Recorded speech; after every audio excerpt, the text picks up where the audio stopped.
Section 8 of Psychological Types, or The Psychology of Individuation. Recording by Olivia.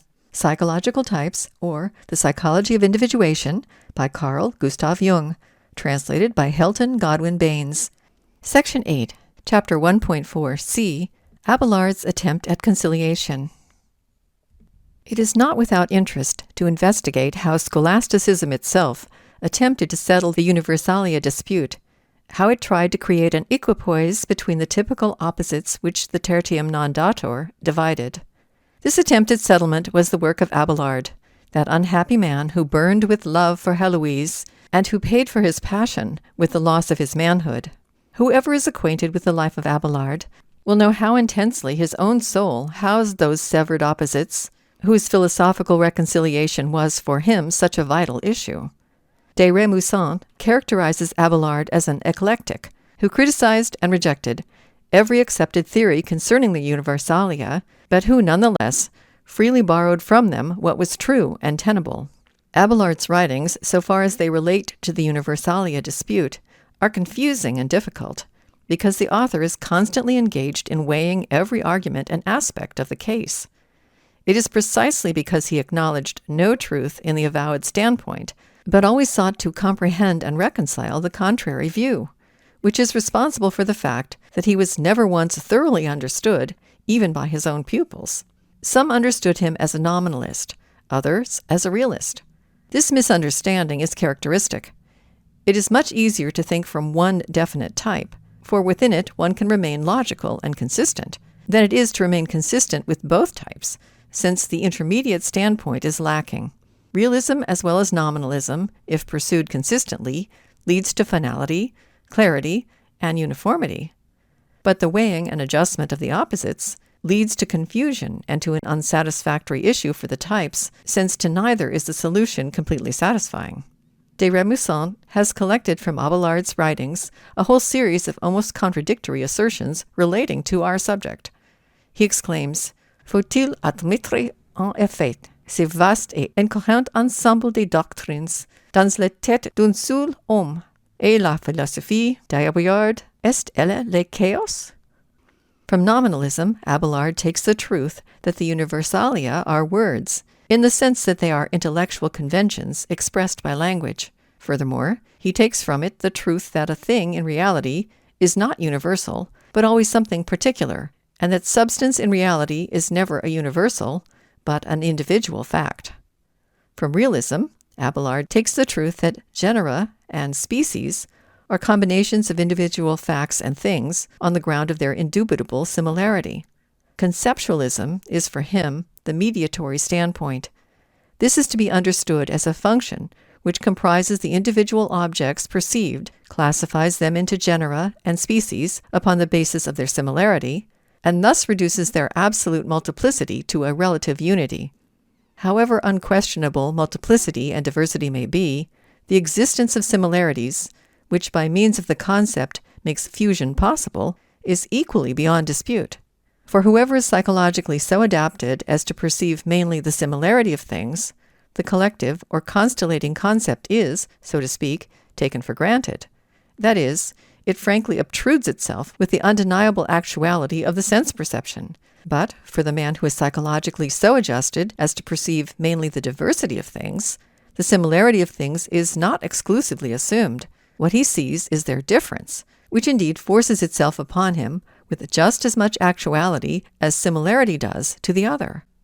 It seems as though feeling into the object were the psychological processes which brought the distinctiveness of the object into an especially bright light, and as though abstraction from the object were the process most calculated to blind one's eyes to the actual distinctiveness of individual things in favor of their general similarity, which is the very foundation of the idea. Feeling into and abstraction combined produce that function which underlies the idea of conceptualism.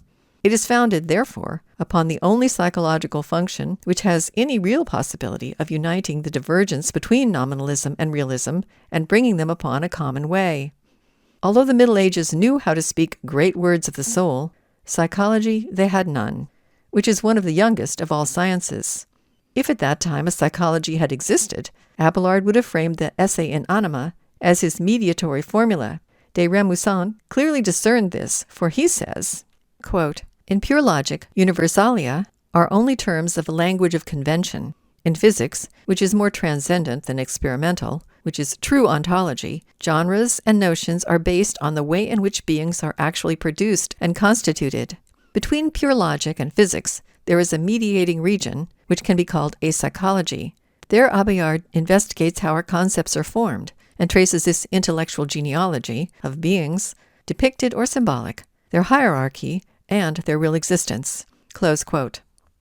The universalia ante rem and post rem have remained a matter of dispute for every ensuing century, even though they cast aside their scholastic robe and appeared under a new disguise. Fundamentally, it was the old problem. At one time, the attempt at solution inclined towards the realistic side, at another, towards the nominalistic. The scientific character of the 19th century gave the problem a push once more toward the side of nominalism, after the philosophy of the beginning of the 19th century had at first done full justice to realism. But the opposites are no longer so widely sundered as in Abelard's time. We have a psychology, a mediatory science, which alone is capable of uniting idea and thing without doing violence either to the one or the other. This capacity abides in the very nature of psychology, but no one could contend that psychology has hitherto accomplished this task. One must, in this connection, acquiesce in the words of de Remusant, quote, "Abelard triumphed, for, despite serious restrictions, that far-sighted critic discovered a region beyond nominalism or the conceptualism that is imputed to him. His mind is indeed where the modern spirit has its origin. He proclaims it, he advances it, he promises it. The light that glimmers on the morning horizon is that of the still unseen star that will illuminate the world." Close quote.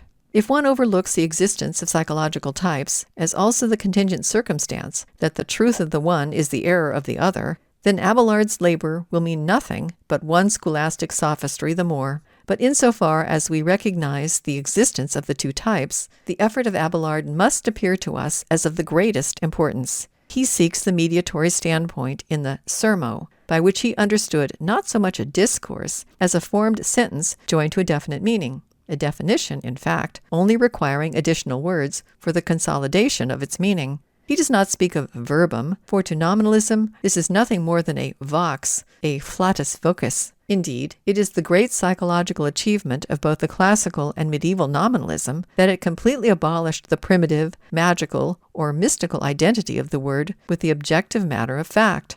Too completely, indeed, for the type of man who has it in his foundation, not in the foothold offered by things, but in the abstraction of the idea from things. Abelard was too wide in his outlook to have been able to overlook this value of nominalism. For him, the word was indeed a vox, but the statement, or in his language, the sermo, was something more, for it carried with it a solid meaning. It described the common factor, the idea, what in fact has been thought and understood about things.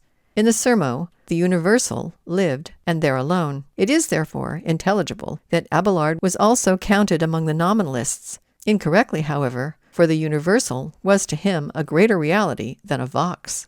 The expression of his conceptualism must have been difficult enough for Abelard, for he had necessarily to construct it out of contradictions. An epitaph contained in an Oxford manuscript gives us, I think, a searching insight into the paradox of his teaching. Hic docit voces cum rebus significare, et dosuit voces res significato notare. Errores generum correxit ita specierum. Hic genus et species in sola voce locavit, et genus et species sermones esse notavit. Sic animal nullumque animal genus esse probatur, sic et homo est nullus homo species vocitatur. Insofar as an expression is striven for, that is based in principle upon one standpoint, that is, the intellectual in the case in point, the antagonism can hardly be bridged except by paradox. We must not forget that the radical difference between nominalism and realism is not purely a logical and intellectual distinction, but also a psychological one, which in the last resort amounts to a typical difference of psychological attitude to the object as well as to the idea. Whoever is orientated to the idea apprehends and reacts from the angle of vision governed by the idea, but the man who is orientated to the object apprehends and reacts from the standpoint of his sensation. For him, the abstract is of secondary importance, since what must be thought about things seems to him relatively inessential, while with the former it is just the reverse. The man who is orientated to the object is naturally nominalistic. The name is sound and smoke, insofar as he has not yet learnt to compensate his objective attitude. Should this latter event take place, he will become, if he has the necessary ability, an overnice logician, one who is constantly on the lookout for a meticulousness, a method, and a dullness that can equal his own. The man who is orientated to the idea is naturally logical. That is why, when all is said and done, he can neither understand nor appreciate textbook logic. The development towards the compensation of his type makes him, as we saw in Tertullian, a man of passionate feeling, whose feelings, however, remain within the magic circle of his ideas. But the man who is a logician by compensation remains with his world of ideas within the magic circle of his object. With these reflections, we come to the shaded side of Abelard's thought. His attempt at solution is one-sided. If, in the opposition between nominalism and realism, it were merely a question of logical intellectual arrangement, it would be incomprehensible why no terminal conclusion other than a paradox is possible. But since it is a question of a psychological opposition, a one-sided intellectual formulation must end in paradox. Sic et homo et nullus homo species vocitatur. Thus both man and not man are called species. The logico-intellectual expression is absolutely incapable, even in the form of the sermo, of providing that mediatory formula which can do justice to the real natures of the two opposing psychological attitudes, for it is wholly derived from the side of the abstract and is completely lacking in the recognition of concrete reality. Every logico-intellectual formulation, however embracing it may be, divests the objective impression of its living and immediate quality. It must do this in order to reach any formulation whatsoever. But in so doing, just that is lost which to the extroverted attitude seems absolutely essential, namely, the relationship to the real object. No possibility exists, therefore, that we shall find upon the line of either attitude any satisfactory and reconciling formula. And yet man cannot remain in this division, even if his mind could, for this discussion is not merely a matter of remote philosophy, it is the daily repeated problem of the relations of man to himself and to the world. And because this at bottom is the problem at issue, the division cannot be resolved by a discussion of nominalist and realist arguments. For its solution, a third intermediate standpoint is needed. To the esse in intellectu, tangible reality is lacking. To the esse in re, the mind. Idea and thing come together, however, in the psyche of man, which holds the balance between them. What would the idea amount to if the psyche did not provide its living value? What would the objective thing be worth if the psyche withheld from it the determining force of the sense impression? What indeed is reality if it is not a reality in ourselves, an esse in anima? Living reality is the exclusive product neither of the actual, objective behavior of things, nor of the formulated idea. Rather does it come, through the gathering up of both, in the living psychological process, through the esse in anima. Only through the specific vital activity of the psyche does the sense perception attain that intensity and the idea that effective force, which are the two indispensable constituents of living reality.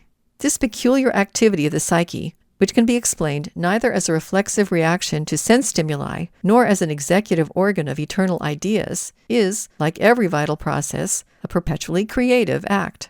Each new day reality is created by the psyche. The only expression I can use for this activity is fantasy. Fantasy is just as much feeling as thought. It is intuitive just as much as sensational. There are no psychic functions which in fantasy are not inextricably interrelated with the other psychic functions. At one time it appears primordial, at another as the latest and most daring product of gathered knowledge. Fantasy, therefore, appears to me as the clearest expression of the specific psychic activity. Before everything, it is the creative activity whence issue the solutions to all answerable questions. It is the mother of all possibilities, in which too the inner and the outer worlds, like all psychological antitheses, are joined in living union. Fantasy it was, and ever is, which fashions the bridge between the irreconcilable claims of object and subject, of extraversion and introversion. In fantasy alone are both mechanisms united. If Abelard had gone deep enough to recognize the psychological difference between the two standpoints, he would logically have had to enlist fantasy for the formulation of the reconciling expression. But in the world of science, fantasy is just as much taboo as is feeling. If, however, we appreciate the underlying opposition as a psychological one, it will be seen that psychology is not only obliged to recognize the standpoint of feeling, it must also acknowledge the intermediate standpoint of fantasy. Here, however, comes the great difficulty. Fantasy, for the most part, is a product of the unconscious. It doubtless includes conscious elements, but nonetheless, it is an especial characteristic of fantasy that it is essentially involuntary and stands inherently opposed to conscious contents. It has this quality in common with the dream, though the latter has, of course, strangeness and spontaneity in a much higher degree. The relation of the individual to his fantasy is very largely conditioned by his relation to the unconscious in general, and this, in its turn, is peculiarly influenced by the spirit of the age. In inverse ratio to the degree of prevailing rationalism will the individual be more or less disposed to have dealings with the unconscious and its products. The Christian sphere, like every completed religious form, undoubtedly tends to suppress the unconscious in the individual to the fullest limit, thus paralyzing his fantasy activity. In its stead, religion offers stereotyped symbolical ideas which replace the individual unconscious. The symbolical presentations of all religions are stages of unconscious processes in a typical and universally binding form. Religious teaching gives, as it were, conclusive information concerning the last things and the other world of human consciousness. Wherever we can observe a religion at its birth, we see how even the figures of his doctrine flow into the founder as revelations, that is, as concretizations of his unconscious fantasy. The forms arising out of his unconscious are interpreted as universally valid and thus, in a measure, replace the individual fantasies of others. The evangelist Matthew has preserved for us a fragment of this process from the life of Christ. In the story of the temptations, we see how the idea of kingship emerges from the founder's unconscious in the form of the devil, who offers him power over the kingdoms of the earth. Had Christ misunderstood the fantasy and taken it concretely, there would have been one madman the more in the world. But he refused the concretization of his fantasy and entered the world as a king, unto whom the kingdoms of heaven are subject. He was therefore no paranoiac, as indeed the result also proved. The views advanced from time to time from the psychiatric side concerning the morbidity of Christ's psychology are nothing but ludicrous rationalistic twaddle, altogether remote from any sort of comprehension of the meaning of such processes in the history of man. The forms in which Christ presented the content of his unconscious to the world became accepted and interpreted as universally binding. Therewith all individual fantasy lapsed. It became not only invalid and worthless, but it was actually persecuted as heretical, as the fate of the Gnostic movement and of later heresies testifies. The prophet Jeremiah speaks in a similar sense when he says, from Jeremiah 23, 16-28, quote, "Thus saith the Lord of hosts, Hearken not unto the words of the prophets that prophesy unto you. They make you vain. They speak a vision of their own heart, and not out of the mouth of the Lord. I have heard what the prophets said that prophesy lies in my name, saying, I have dreamed, I have dreamed. How long shall this be in the heart of the prophets that prophesy lies? Yea, they are prophets of the deceit of their own heart, which think to cause my people to forget my name, by their dreams, which they tell every man to his neighbor, as their fathers have forgotten my name through Baal. The prophet that hath a dream, let him tell a dream. And let he that hath my word, let him speak my word faithfully. What is the chaff to the wheat? Saith the Lord." Close quote. We see also in early Christianity how, for example, the bishops zealously strove to root out the efficacy of the individual unconscious among the monks. The Archbishop Athanasius of Alexandria, in his biography of St. Anthony, offers us a particularly valuable insight into this activity. In this document he describes, by way of instruction to his monks, the apparitions and visions, the perils of the soul, which befall those that pray and fast in solitude. He warns them how cleverly the devil disguises himself in order to bring saintly men to their fall. The devil is, of course, the voice of the anchorite's own unconscious, which revolts against the violent suppression of the individual nature. I give a group of exact quotations from this rather inaccessible book. Very clearly they show how the unconscious was systematically suppressed and depreciated. Quote, "There is a time when we see no man, and yet the sound of the working of the devils is heard by us, and it is like the singing of a song in a loud voice. And there are times when the words of the Scriptures are heard by us, just as if a living man were repeating them. and they are exactly like the words which we should hear if a man were reading the book. And it also happeneth that they, the devils, rouse us up to the night prayer, and incite us to stand upon our feet, and they make us to see also the similitudes of monks, and the forms of those who mourn, that is, the anchorites. And they draw nigh to us as if they had come from a long journey, and they make lax the understanding of those who are feeble of the soul. And they begin to utter words like unto these, Are we condemned throughout all creation to love places of desolation? Were we not able, when we came to our houses, to fear God and to do fair deeds? And when they are unable to work their will by means of a scheme of this kind, they cease from this kind of deceit and turn into another and say, How is it possible for thee to live? For thou hast sinned and committed iniquity in many things. Thinkest thou that the Spirit hath not revealed to me what hath been done by thee, or that I know not that thou hast done such and such a thing? If therefore a simple brother hear these things, and feel within himself that he hath done evil, as the evil one hath said, and he be not acquainted with his craftiness, his mind will be troubled straightway, and he shall fall into despair and turn backwards. It is then, O my beloved, unnecessary for us to be terrified at these things, and we have need to fear only when the devils multiply the speaking of the things which are true, and then we must rebuke them severely. Therefore let us be on our guard. We must not then even appear to incline our hearing to their words, even though they be words of truth which they utter. For it would be a disgrace unto us that those who have rebelled against God should become our teachers. And let us, O my brethren, arm ourselves with the armor of righteousness, and let us put on the helmet of redemption, and in the time of contending, let us shoot out from a believing mind spiritual arrows, as from a bow which is stretched. For they, the devils, are nothing at all, and even if they were, their strength hath in it nothing which would enable it to resist the might of the cross. Close quote. St. Anthony relates, quote, Once there appeared unto me a devil of an exceedingly haughty and insolent appearance, and he stood up before me with the tumultuous noise of many people, and he dared to say unto me, I, even I, am the power of God, and I, even I, am the Lord of the worlds. And he said unto me, What dost thou wish me to give thee? Ask, and thou shalt receive. Then I blew a puff of wind at him, and I rebuked him in the name of Christ.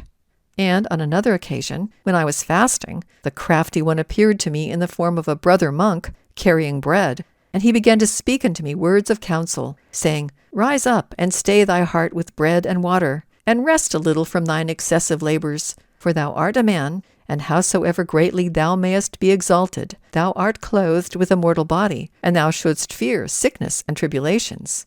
Then I regarded his words, and I held my peace, and refrained from giving an answer. And I bowed myself down in quietness, and I began to make supplications in prayer. And I said, O Lord, make thou an end of him, even as thou hast been wont to do away with him at all times. And as I concluded my words, he came to an end, and vanished like dust, and went forth from the door like smoke.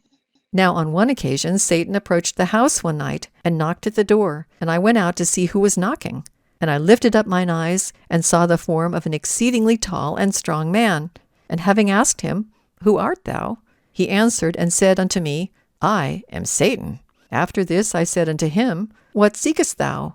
And he answered unto me, Why do the monks and the anchorites and all the other Christians revile me? And why do they at all times heap curses upon me?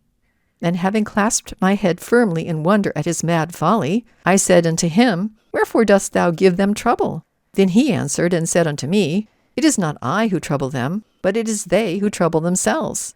For there happened to me on a certain occasion that which did happen to me, and had I not cried out to them that I was the enemy, his slaughters would have come to an end forever. I have therefore no place to dwell in, and not one glittering sword, and not even people who are really subject unto me, for those who are in service to me hold me wholly in contempt. And moreover, I have to keep them in fetters, for they do not cleave to me because they esteem it right to do so, and they are ever ready to escape from me in every place. The Christians have filled the whole world, and behold, even the desert is filled full with their monasteries and habitations. Let them then take good heed to themselves when they heap abuse upon me.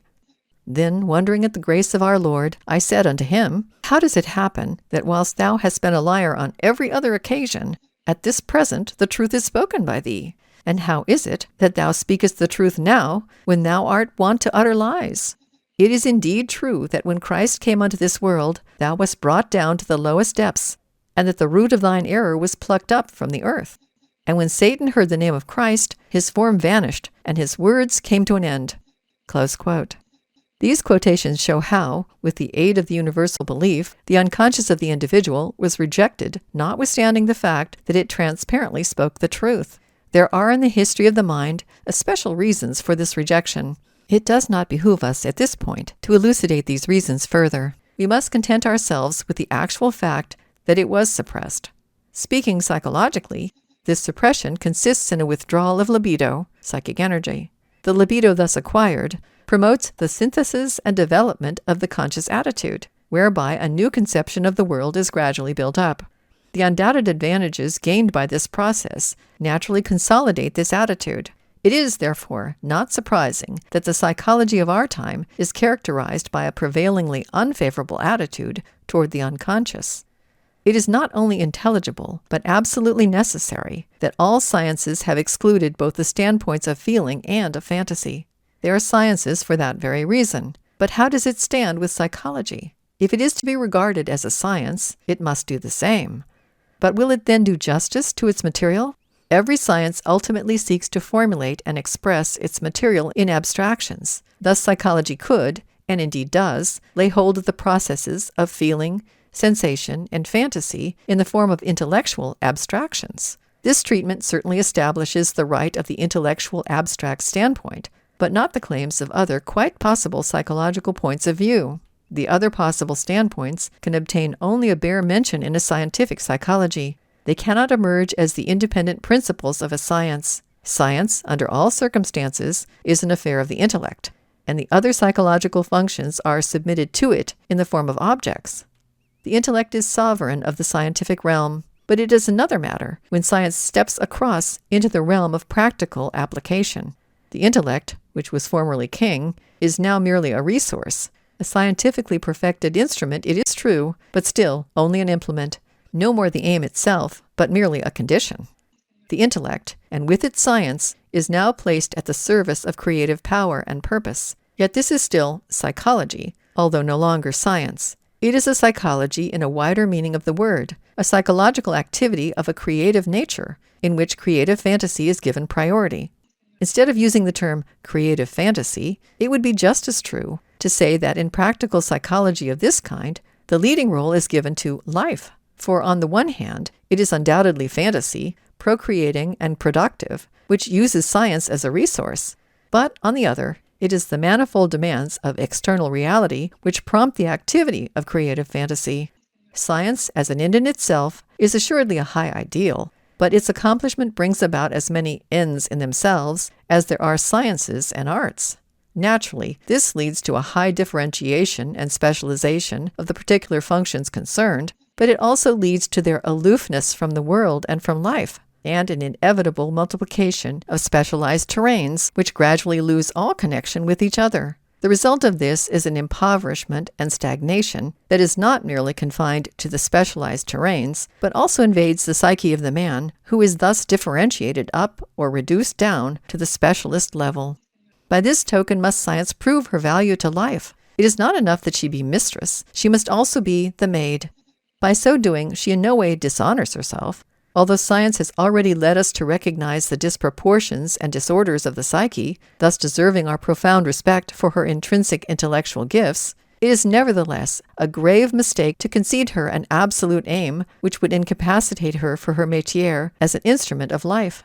For when we approach the province of actual living with the intellect and its science, we realize at once that we are in a confined space that shuts us out from other, equally real provinces of life. We are, therefore, compelled to acknowledge the universality of our ideal as a limitation, and to look around us for a spiritus rector, which from the standpoint and claims of a complete life, can offer us a greater guarantee of psychological universality than the intellect alone can compass.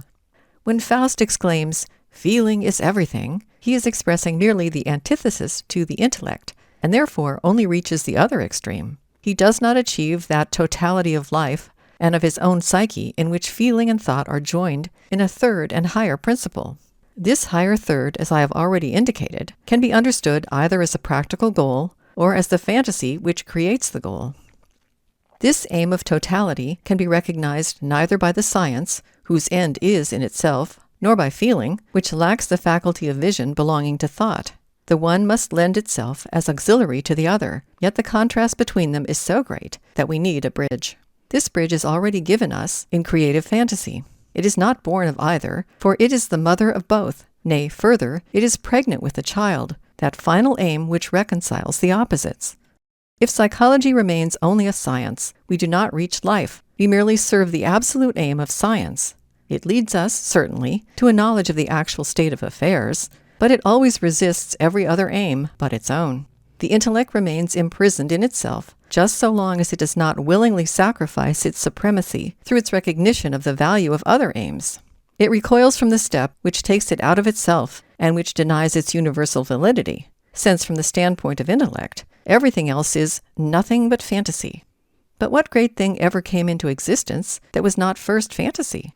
Just insofar as the intellect rigidly adheres to the absolute aim of science, is it insulated from the springs of life. It interprets fantasy as nothing but a wish dream, wherein is expressed that depreciation of fantasy which for science is both welcome and necessary. It is inevitable that science should be regarded as an absolute aim so long as the development of science is the sole question at issue. But this at once becomes an evil when it is a question of life itself demanding development. Thus it was an historical necessity in the Christian process of culture that unfettered fantasy activity should be kept under, and, similarly, though for different reasons, it was also a necessity that fantasy should be suppressed in our age of natural science. It must not be forgotten that creative fantasy, if not restrained within just bounds, can also degenerate into a most pernicious luxuriance. But these bounds are never those artificial limitations set by the intellect, or by reasonable feeling. They are boundaries governed by necessity and incontestable reality. The tasks of every age differ, and it is only in retrospect that we can discern with certainty what had to be and what should not have been. In the momentary present, the conflict of convictions always predominates, for war is the father of all. History alone decides. Truth is not eternal, it is a program. The more eternal a truth, the more it is lifeless and worthless. It tells us nothing more, because it is self-evident. How fantasy is assessed by psychology, so long as this remains merely a science, is beautifully exemplified in the well-known views of Freud and of Adler. The Freudian interpretation reduces it to causal, primitive, instinctive processes. Adler's conception reduces it to the final, elementary aims of the self. The former is an instinctive psychology, the latter an ego psychology. Instinct is an impersonal biological phenomenon. A psychology which is founded upon instinct must by its nature neglect the ego, since the ego owes its existence to the principium individuationis, that is, to individual differentiation whose sporadic and individual character at once removes it from the category of general biological phenomena. Although general biological instinct forces make the molding of personality possible, individuality is nevertheless essentially different from general instincts. Indeed, it stands in the most direct opposition to them, just as the individual is as a personality always distinct from the collective. Its essence consists precisely in this distinction. What every ego psychology must therefore exclude and ignore is just the collective element that is essential to instinct psychology, for it is describing the very ego process which is differentiated from collective instincts. The characteristic animosity between the representatives of the two standpoints arises from the fact that either standpoint necessarily involves the depreciation and lowering of the other. For so long as the radical difference between instinct and ego psychology is not realized, either side must naturally hold its respective theory to be universally valid. This does not mean to say that instinct psychology, for example, could not put up a theory of the ego process. It can do so very ably, but in a form and manner which to the ego psychologist looks too much like the negative of his theory. Hence we find that with Freud, the ego instincts do indeed occasionally emerge, but in the main they support a very modest existence.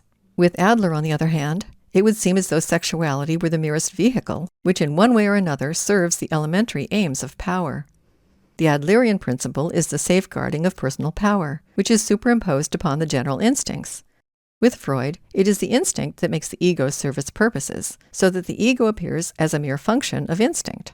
Within both types, the scientific tendency prevails to reduce everything to its own principle, from which their deductions again proceed.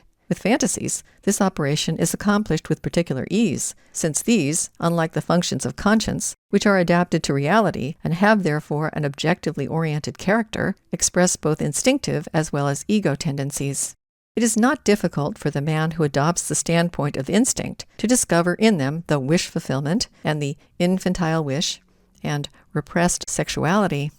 But the man who judges from the standpoint of the ego can just as easily discover those elementary aims concerned with the safeguarding and differentiation of the ego, since fantasies are intermediary products between the ego and the general instinct. They accordingly contain elements of both sides. Interpretation from either side is always, therefore, somewhat forced and arbitrary, because one character is always suppressed. Nevertheless, a demonstrable truth does on the whole appear. But it is only a partial truth, which can make no claim to general validity. Its validity extends just so far as the range of its principle. But in the province of other principles, it is invalid. The Freudian psychology is characterized by one central idea, namely the repression of incomparable wish tendencies. Man appears as a bundle of wishes which are only partially adaptable to the object. His neurotic difficulties consist in the fact that milieu influences, educational and objective conditions, are a considerable check upon a free expression of instinct. Influences are derived from father and mother, either morally hindering or infantile, which tend to produce fixations that compromise later life. The original instinctive constitution is an unalterable quantity which suffers disturbing modifications mainly through objective influences. Hence, the most untrammeled possible expression of instinct towards the suitably chosen object would appear to be the needful remedy. Conversely, Adler's psychology is characterized by the central idea of ego superiority. The individual appears preeminently as an ego point, which must under no circumstances be subjected to the object.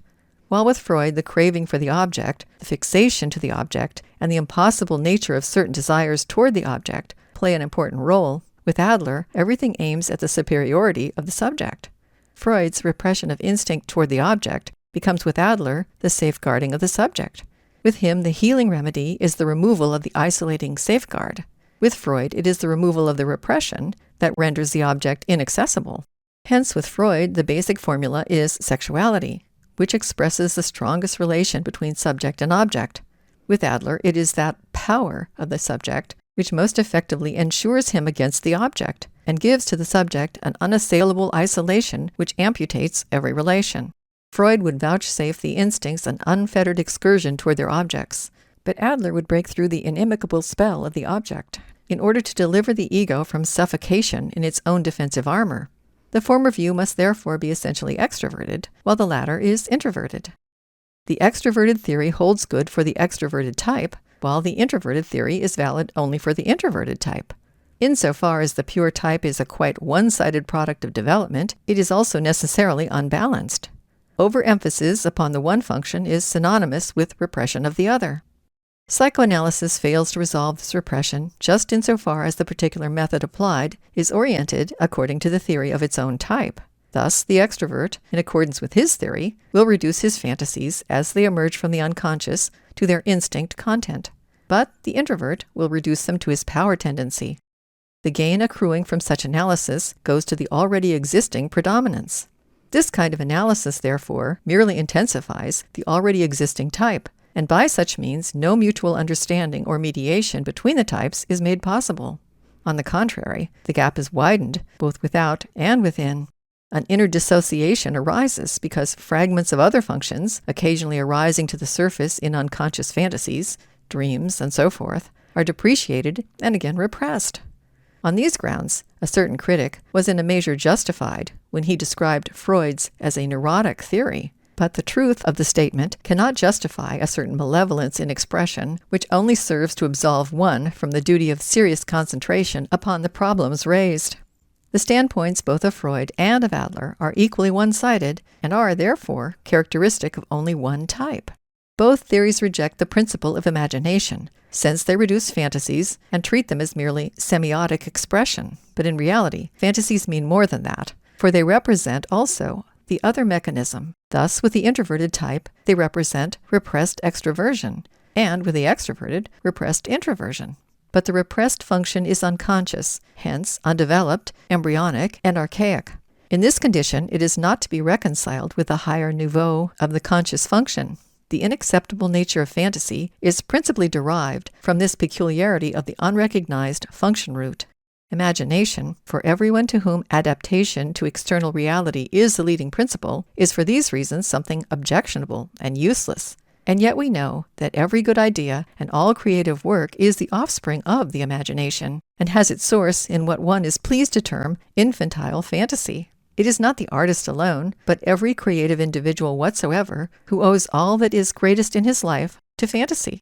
The dynamic principle of fantasy is play, which belongs also to the child, and as such it appears to be inconsistent with the principle of serious work. But without this playing with fantasy, no creative work has ever yet come to birth. The debt we owe to the play of imagination is incalculable. It is therefore short-sighted to treat fantasy, on account of its daring or unacceptable character, as of small account. It must not be forgotten that it is just in the imagination that the most valuable promise of a man may lie. I say may advisedly, because on the other hand fantasies are also valueless, since in the form of raw material they possess no sort of realizable worth. In order to unearth the valuable treasure they contain, a development is needed. But this development is not achieved by a simple analysis of the fantasy material. A synthetic treatment is also needed by means of a constructive method. It remains an open question whether the opposition between the two standpoints can ever be satisfactorily adjusted intellectually. Although in one sense Abelard's attempt must be profoundly respected, yet practically no consequences worth mentioning have matured from it, for he was able to establish no mediatory psychological function beyond conceptualism or sermonism, which is merely a revised edition, altogether one-sided and intellectual, of the ancient Logos conception. The Logos, as a mediator, had this advantage over the sermo, inasmuch as in his human manifestation he also did justice to non-intellectual aspirations. I cannot, however, rid myself of the impression that Abelard's brilliant mind, which so fully grasped the great yea and nay, would never have remained satisfied with his paradoxical conceptualism, thus renouncing all claim to creative effort, if the impelling force of passion had not been lost to him through the tragedy of fate. In confirmation of this idea, we need only compare conceptualism with the way in which the great Chinese philosophers, Lao Tse and Chuang Tzu, as also the poet Schiller, confronted this problem. End of section 8. Recording by Olivia.